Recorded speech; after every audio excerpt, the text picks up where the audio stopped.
नमस्कार, आप देख रहे हैं सी इंडिया न्यूज, एक अनदेखा सच, और मैं हूं आपके साथ साक्षी।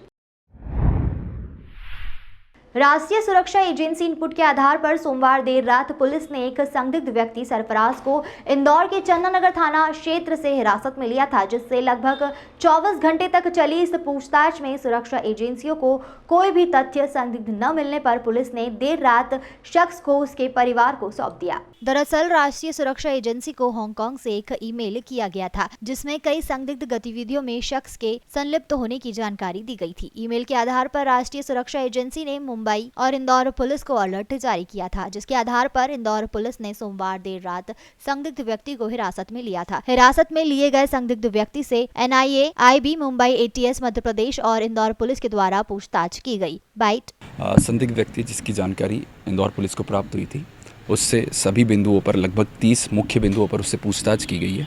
और किसी भी बिंदु पर संदिग्ध उसकी कोई गतिविधि नहीं पाए जाने से उसके माता पिता को कल रात्रि में वो सुपुर्द किया गया। तो जैसा कि मैंने आपको पूर्व में भी बताया था कि ऐसा कोई भी पॉइंट पुलिस के पास नहीं था कि कोई संदिग्ध नामजद आतंकवादी संगठन से जुड़ा हो। एक सिंगल पॉइंट की इन्फॉर्मेशन थी और उसी के आधार पर Indore police, Maharashtra ATS, Madhya Pradesh ATS, IB और NIA ने सभी ने अपने अपने स्तर पर पूछताछ की है और कोई भी बिंदु ऐसा संदिग्ध नहीं पाए जाने पर उससे जो दस्तावेज पाए गए हैं उनकी क्रॉस वेरिफिकेशन किया जा रहा है और अगर ऐसा कोई बिंदु फिर आएगा तो उनसे पूछताछ के लिए बुलाया जाएगा। वहीं पूछताछ के दौरान शख्स से लगभग 30 महत्वपूर्ण बिंदुओं पर पूछताछ की गई, लेकिन उसके द्वारा जो जानकारी दी गई उसके आधार पर उसके किसी भी गतिविधि में संयुक्त होने की संभावना न होते हुए व्यक्ति को मंगलवार देर रात उसके परिवार को सौंप दिया गया। वहीं यदि व्यक्ति को लगता है कि इन सब से उसके मानहानि हुई है तो वह उनके खिलाफ मानहानि की शिकायत कर सकता है।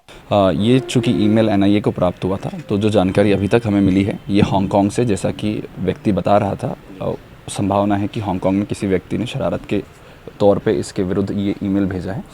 तो जिस व्यक्ति के साथ ये मानहानि हुई है, अगर वो चाहे तो वैधानिक कार्रवाई कर सकते हैं। तो प्राथमिक तौर पे जो कि उन्होंने शिकायत करी थी उसके बाद इस व्यक्ति ने जो बताया अपनी तरफ से कि मेरी किसी से लड़ाई हो गई थी, तो प्रथम दृष्टया लग रहा है कि किसी ने झूठी शिकायत उसकी करी थी। फिर भी अभी हमारे पास दस्तावेज उपलब्ध हैं और बाकी डॉक्यूमेंट्स का वेरिफिकेशन चल रहा है, संबंधित पासपोर्ट कार्यालय और उनसे भी चल रहे हैं। अगर हमें फिर भी कोई संदिग्ध चीज़ मिलती है या इससे जो जुड़े हुए लोग हांगकांग में या चाइना में हैं उनसे अगर हम संपर्क करते हैं और ऐसा कुछ फिर संदिग्ध प्राप्त होता है जो इसने सूचना हमको दी है, अगर वो वेरीफाई नहीं हो पाती है तो फिर वापस इनको पूछताछ के लिए बुलाया जाएगा। तो जैसा कि उन्होंने बताया था कि पहले चाइनीज़ एक महिला है जिससे उसकी शादी हुई थी और उसके बाद उसको एक वकील से उसका वाद विवाद हो गया था और वकील ने उसको